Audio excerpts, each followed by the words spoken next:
there, particular times, we'll be okay. Mm-hmm. Okay, we're off to Rome. I'm sharing again with you guys. We're going to go to Rome. And so some of you are actually speaking with me. Yay! Before we even begin, oops, I want to know, when I say the word Rome, Roman, ancient Rome, by the way, the word Rome is what forms the word romantic. Tell me, what do you think? What do you think when I say Roman? Gladiators. You think of gladiators. Okay, there were indeed gladiators in Rome. What else? Colosseum. You think of the architecture of the Colosseum, right? Beauty. We have here in LA. Do we not have a Colosseum in LA? Lots of influences of Roman culture. Do we not have gladiatorial bouts today? Mm-hmm. Yes. What form? Football. To some degree, but those are teams. Those aren't one-on-one. When we mentioned boxing, we talked about Wrestling. wrestling, all those kinds of things are forms of entertainment, right? What else do you think about when you think about Rome? I feel like beauty and perfections. Beauty and perfection, how do you mean? Because I know that based on the previous lectures, most of the like Greek architecture and Greek art affected lots of like Roman architecture. So I think it must be like so beautiful and perfect based on the fundamental Greek. Indeed. Now remember, we're talking about, by the time we're starting to look into that, Rome is starting to look into that Greek culture. And by the way, a lot of Roman culture indeed does stem from Greek and Etruscans. We'll get into that in a second. This is a period that we talk about as antiquarianism, when there's an interest in the old, an interest in things of the past. And when the Romans caught that interest, that's when they started to get all the statues and started to copy these statues. Now, and architecture and whatnot. We're going to talk a little bit about the change in architecture as we move forward in Rome.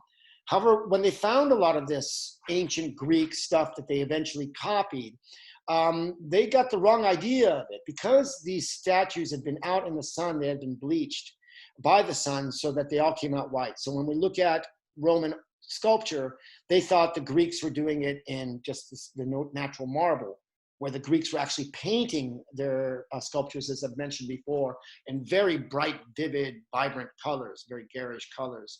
The Romans thought they were white, so they did white sculptures. What else? When you think of Rome, the Colosseum, gladiators, beauty, perfection. The Roman Catholic Church.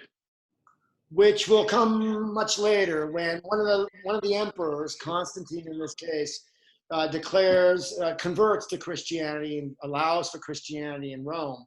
And we begin, if you will, the Christian era, which will be toward the end of our whole course. Then we can talk about Roman Catholic Church as opposed to the Greek or Eastern Orthodox Church, and that major split in Catholicism. Do you know what the word Catholic means? Catholic means universal. The notion of the one God or the one true religion is why it's called Catholic. And so when that religion, Catholic, universal, the one religion, split into the Roman Catholic and the Eastern Catholic Church, that was a big problem for the church itself. Okay, so let's start with a little bit of the legendary aspects of Rome and how it started. And let me just switch over. Are people seeing these things? Can you see? I'm switching now to my modules. No. No. Okay, you can. Should be able to do that. Let's go back to screen share.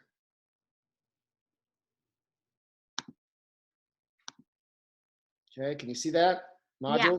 All right. I want to go here to this overview. This is due tonight. Actually, it's not due tonight, guys. It's due tomorrow night. So I'll change that. But here's this.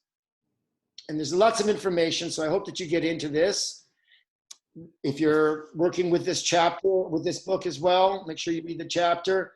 Here you have a little kind of a interactive map to see the development of Rome.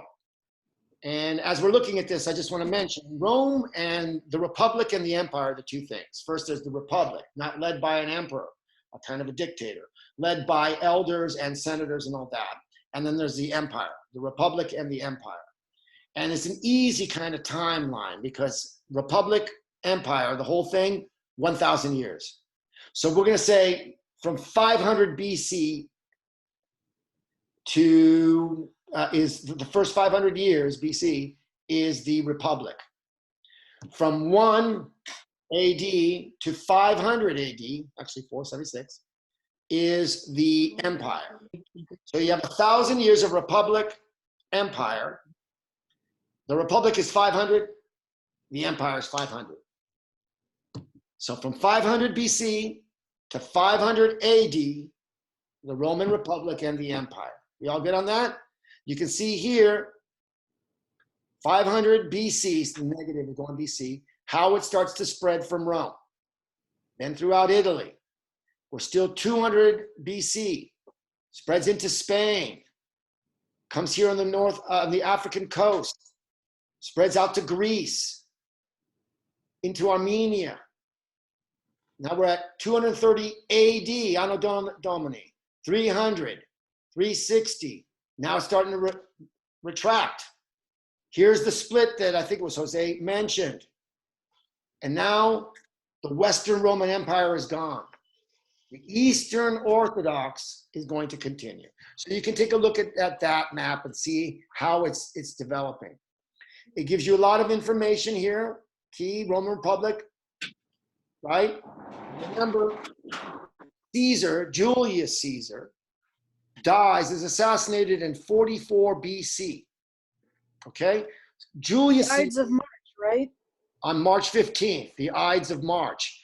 Ides means the middle of the month. So you could have the Ides of February, the Ides of April, but he died on the Ides of March. Yeah, 15th of March, 44 BC. Now, he was a general and he refused the crown to become emperor. He was part of a republic.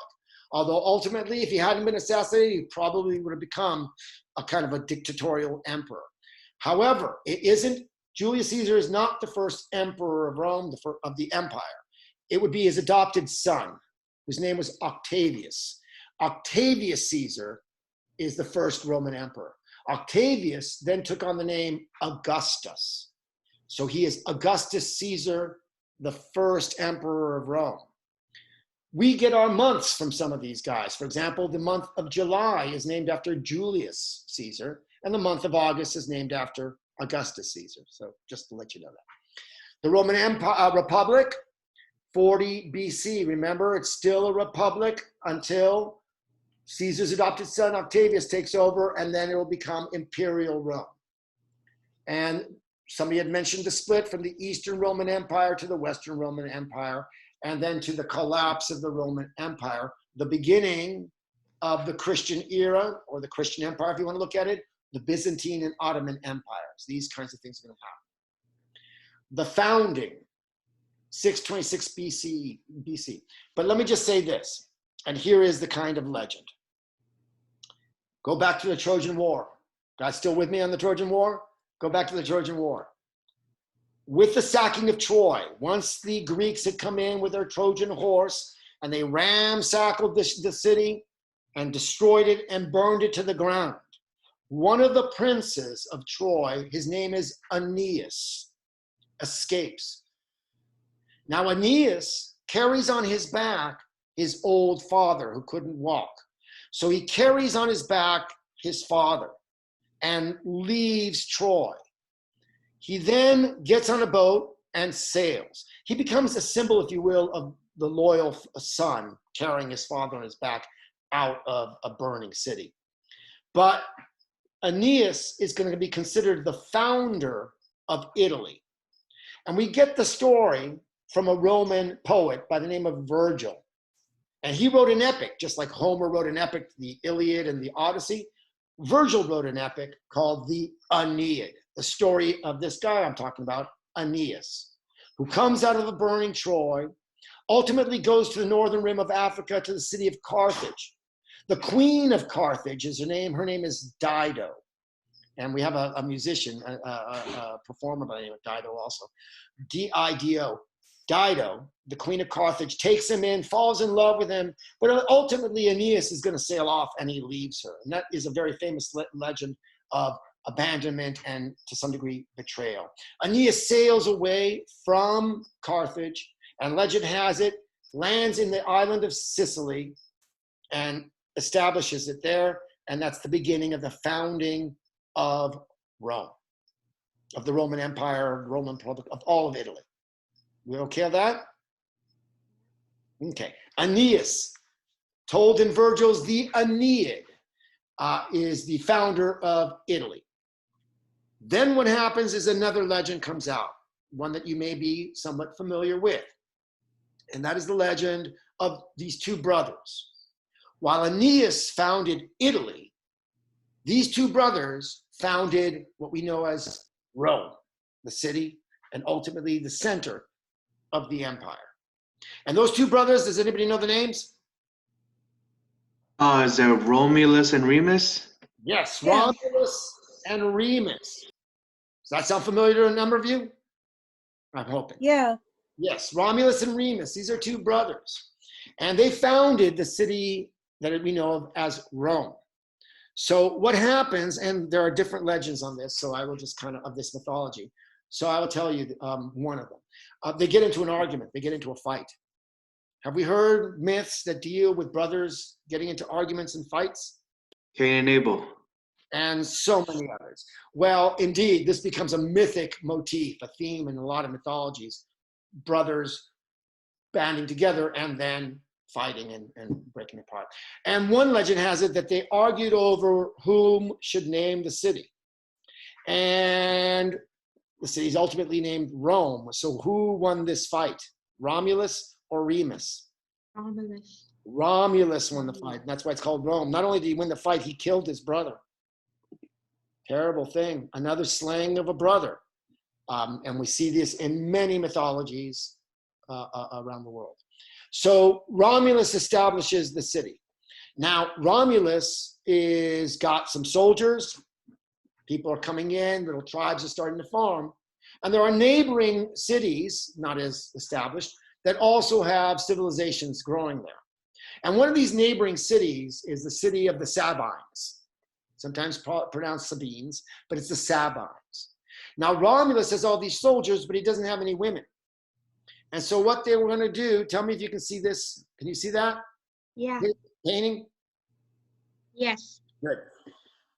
He's going to tell his men, all these soldiers in Rome, we need to go to this neighboring city of the Sabines.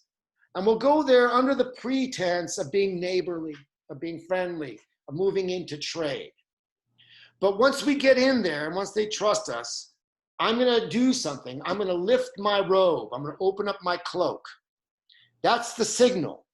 When I open up my cloak, we will abduct, we will take all the women of marriageable age and bring them back to Rome.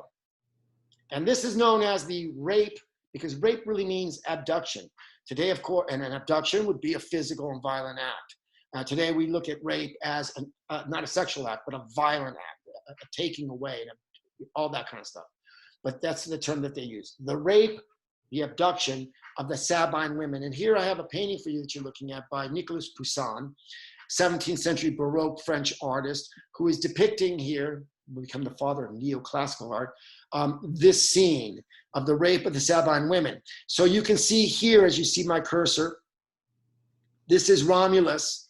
He is opening up his cloak, giving the signal to his men to steal all the women.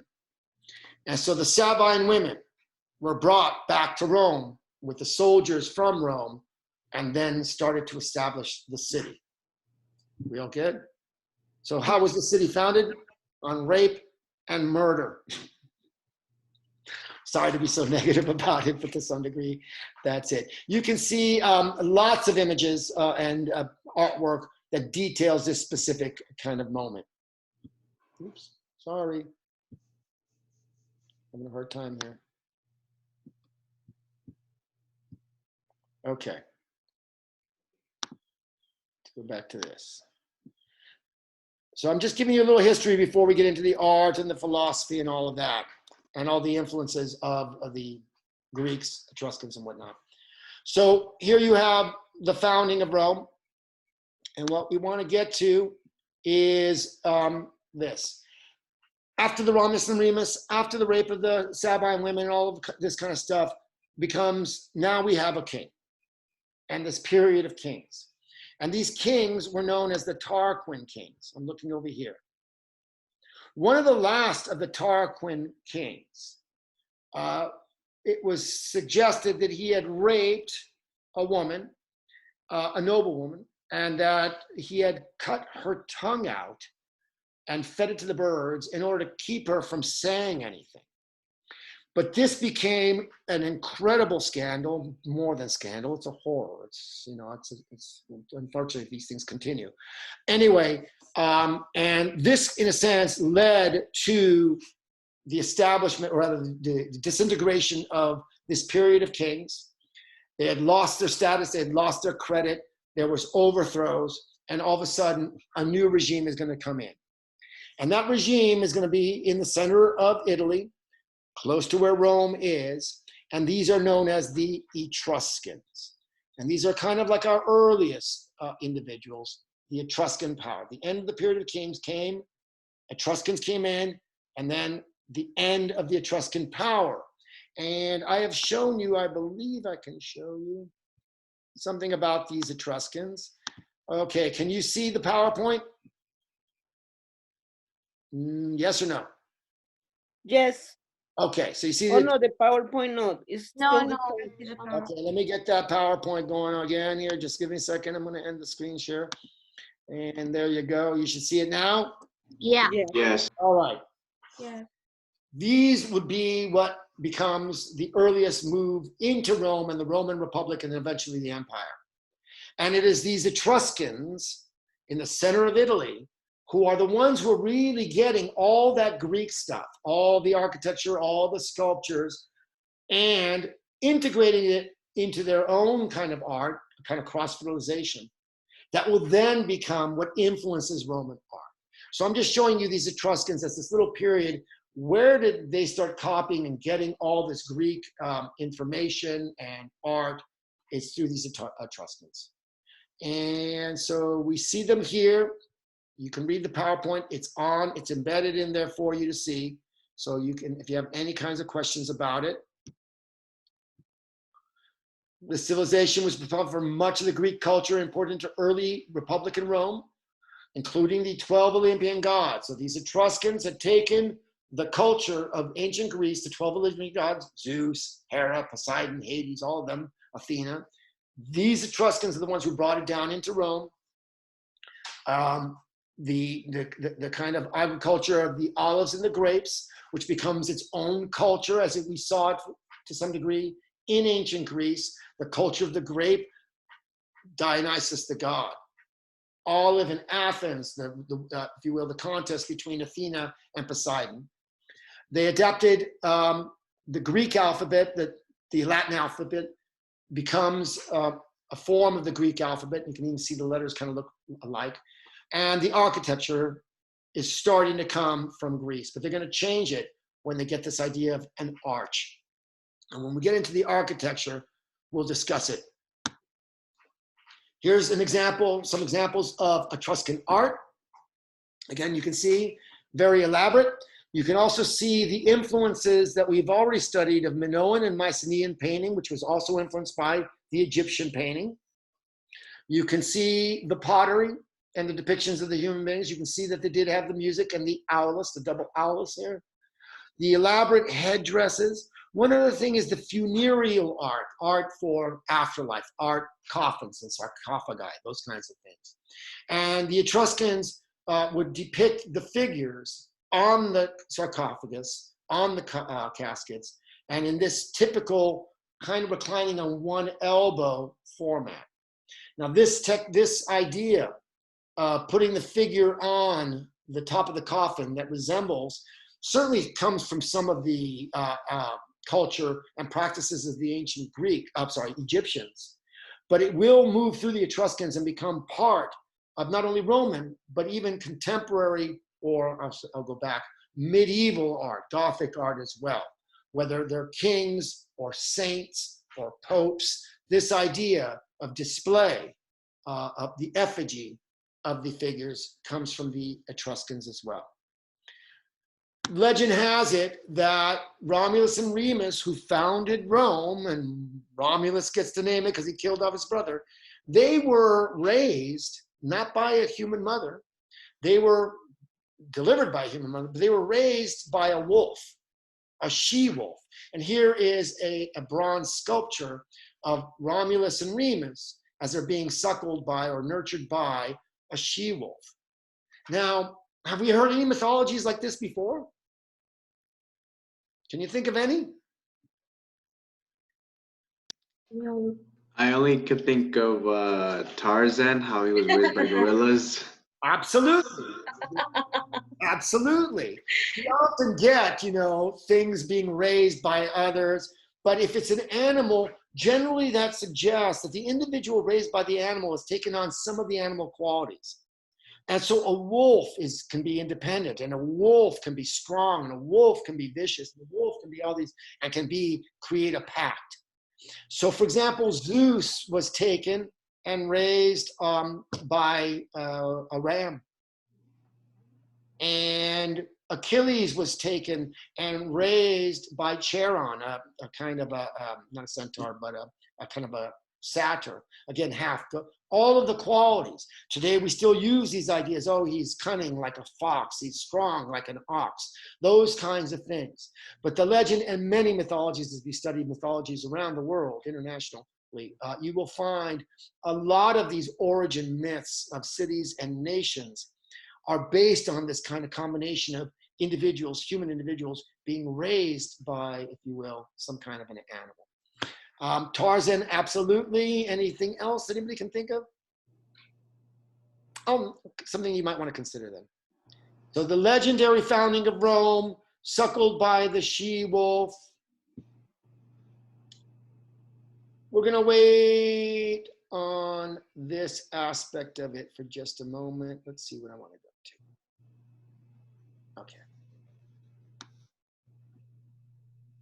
Stop the screen share. Hi, everybody again.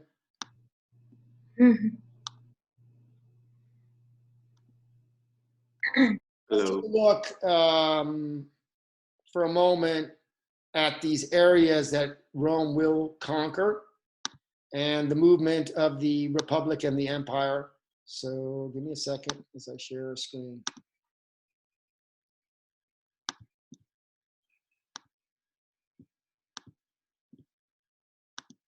Got too much stuff up.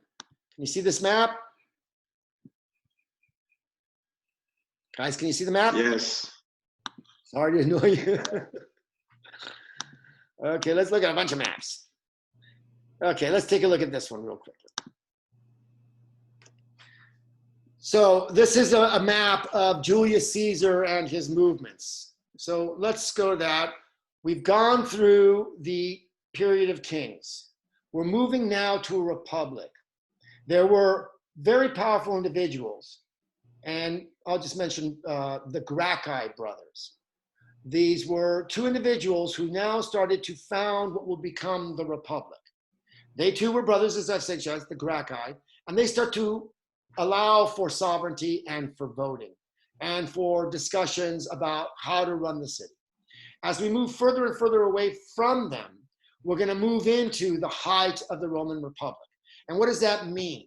It is not an individual that runs a republic. It is a group of individuals, and they called themselves a senate. And these were senators, like we have right now.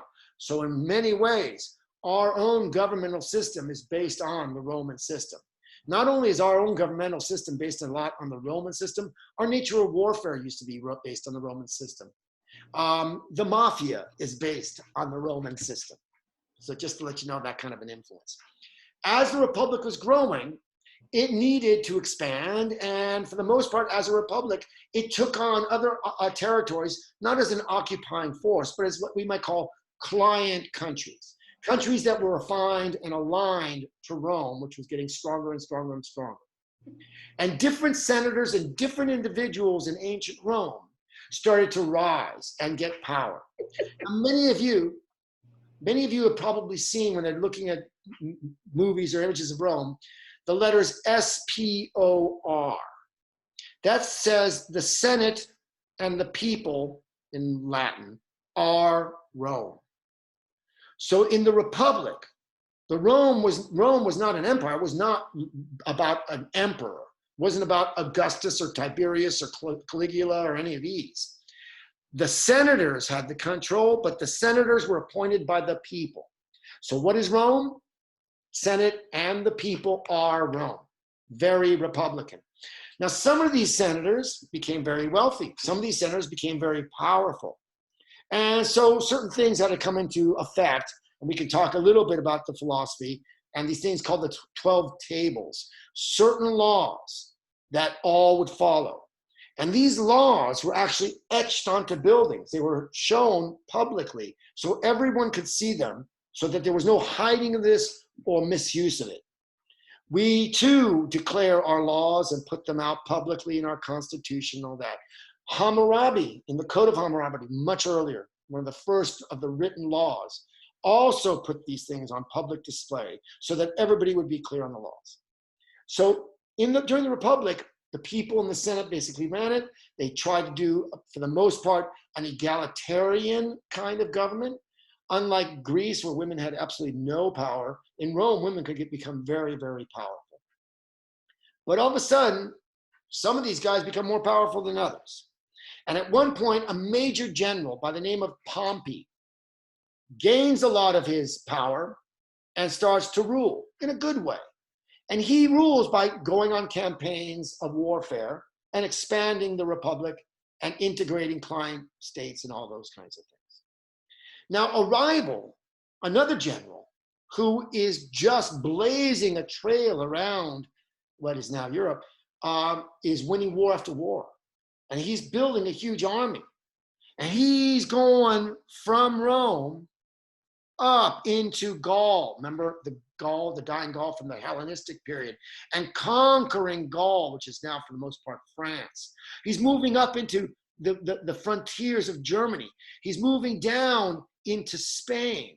He's going across into Sardinia and moving around, and ultimately campaign after campaign. And he's writing about this. He's actually quite a historian as well. And now he's going to come back to Rome. Now, because Rome is a republic, and this individual I'm speaking about is Julius Caesar, a major general and campaigner, beating the Gauls, going all the way up into Britain. He's now coming back. And the people in Rome, the republic, are worried. They're worried that Caesar, who's very popular, is going to be bringing his army into Rome and could literally just get rid of the Senate and make himself king, make himself an emperor. And so Pompey, who's in Rome, tells Caesar that before he crosses a river by the name of the Rubicon, that he should disband his armies. Disband your armies before you cross the Rubicon, and you can come into Rome. We'll have our triumphal pageants where you'll be honored. So this idea of crossing the Rubicon is like, wow, you've gone over and now there's no turning back. And Caesar refused to disband his armies. Crosses the Rubicon. Once that's done, the die is cast. Another famous expression. And he marches into Rome. Pompey flees, afraid of Caesar, ultimately will be killed, but Caesar's now coming to Rome. Now, Caesar's best friend is one of these very affluent, important senators by the name of Brutus. You may have heard of that name. And Caesar's acolyte, his little apprentice, his like good close friend, is a guy by the name of Mark Antony. When Caesar comes in with his armies into Rome, the people and the senators are very concerned. They're concerned that he's going to make himself dictator, make himself emperor. We've had 500 years of a republic. We can't let this guy come in. But he comes in. And in fact, they have a festival. And at this festival, Mark Antony even offers Julius Caesar the crown, the king, to be the dictator. Caesar refuses. Mark Antony offers it to him again. Caesar refuses. A third time, Caesar refuses. Wasn't going to be making himself a king. But the senators are still worried. He's too popular. Even the people, when he says, I will not be emperor, look how much they love him.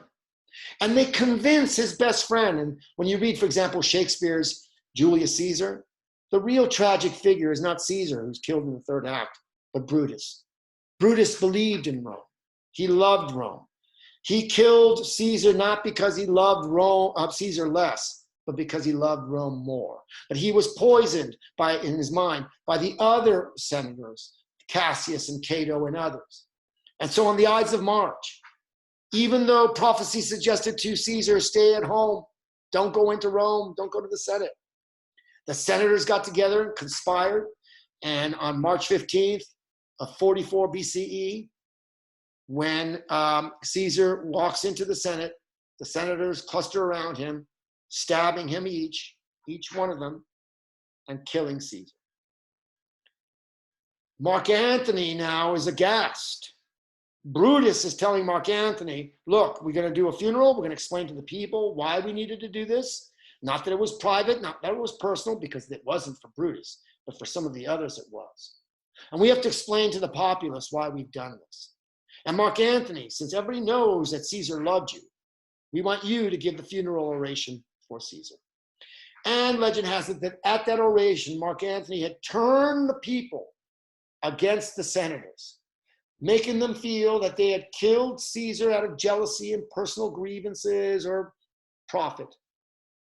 And these senators, Brutus, Cassius, and others, now are forced to flee Rome. And they will eventually, before being caught in Roman fashion, fall on their swords and they will die. So now there's a vacancy. However, the individuals who went out after those, Brutus and Cato and Cassius and all the rest, those guys, Mark Antony, the adopted son of Julius Caesar, Octavius, and another guy by the name of Lepidus, these three got together and they're called the Triumvirate. The Triumvirate is now running Rome. But what's going to happen? Octavius Caesar is a very serious, relatively young guy. Mark Antony has seen war everywhere, and he's going to go down here into Egypt, where he's going to meet, because Julius Caesar had conquered Egypt, conquered the Ptolemies, ended all of that Hellenistic stuff. Remember when the Ptolemy and Seleucid, they divided up Alexander's empire? The one in Egypt was run by the Ptolemies. The last of the Ptolemies was Cleopatra. Julius Caesar will come down and take over Egypt. Now, Cleopatra is an interesting figure in ancient history. Before being conquered and being paraded around Rome, she had herself sent, rolled up in a rug, to Caesar's court in Rome. And when the rug was opened up and unfolded, out came Cleopatra. And Caesar was so enamored of her that he made Egypt basically a client country and allowed her to continue to rule. It's also said that to show the power and the wealth of Rome, Cleopatra took an enormous pearl, dropped it in wine, and the wine is supposed to dissolve organic material like this pearl, and then drank it down. So Caesar was besotted by Cleopatra. And then Caesar is going to be assassinated. And now Mark Antony and Lepidus and Octavius are ruling Rome. And Mark Antony is going down and he starts an affair with Cleopatra. And he is so enamored and intoxicated by her beauty and the beauty of Egypt and its culture that, like Alexander before him, he went native. He started dressing in Egyptian habit and all of that, and relinquished a lot of responsibility, unfortunately, because he found his girlfriend and that's all that mattered, up from Rome. Lepidus, one of the three, will be removed and executed. Now we have Octavius here in Rome, adopted son of Julius Caesar, will become Augustus Caesar, will become the first Roman emperor. He doesn't like what's going on with Mark Antony down here. And so a war will begin. And Mark Antony, along with Cleopatra and all her ships, and Octavius Caesar, later to be Augustus, with all his ships, will meet. And on BC,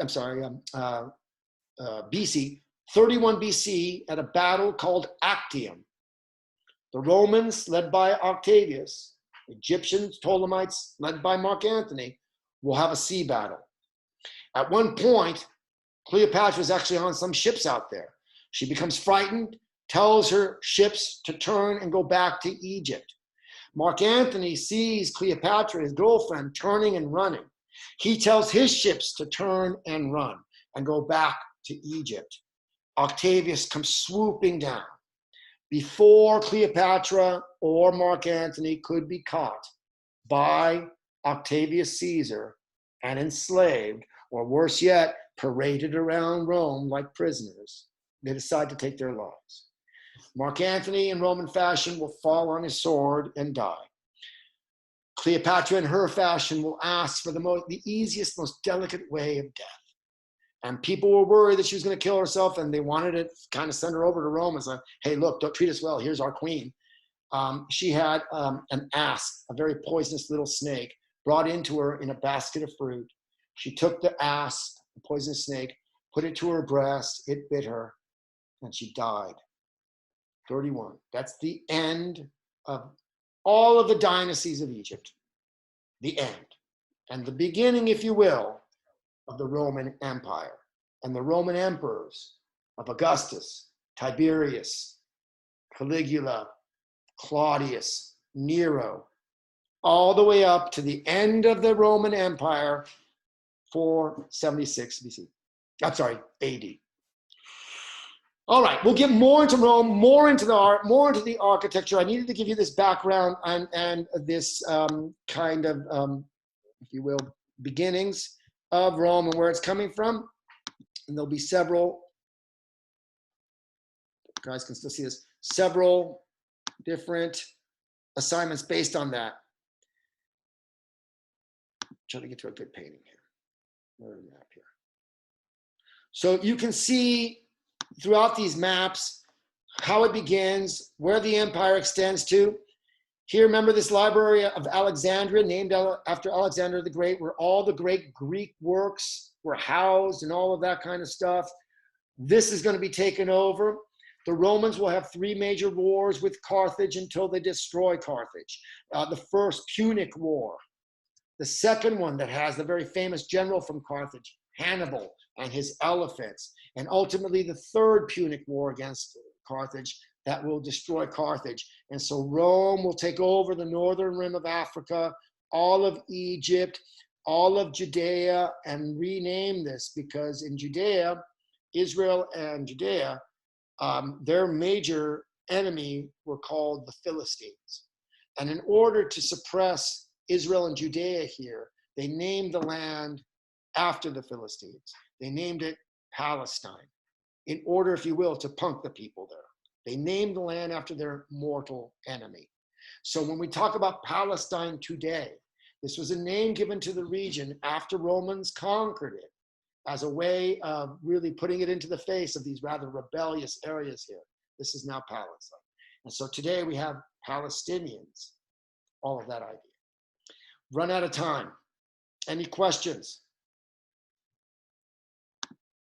Too much? Too little? Who needs anything? All right, you have till tomorrow night to discuss films or artwork or anything. Times of war, times of peace. Do the arts reflect it? If so, how? Are they gorier during war or are they softened in the gore? Are they gorier during peacetime or are they kind of, they up the and make it less gory, visceral, violent, whatever it may be? Okay, thank you. You got it, Brenda? Nobody else? We'll meet again next Monday. Everybody have a great weekend. Stay safe. You too. And we'll see you. Email me if you have any questions. Thank you. You're welcome.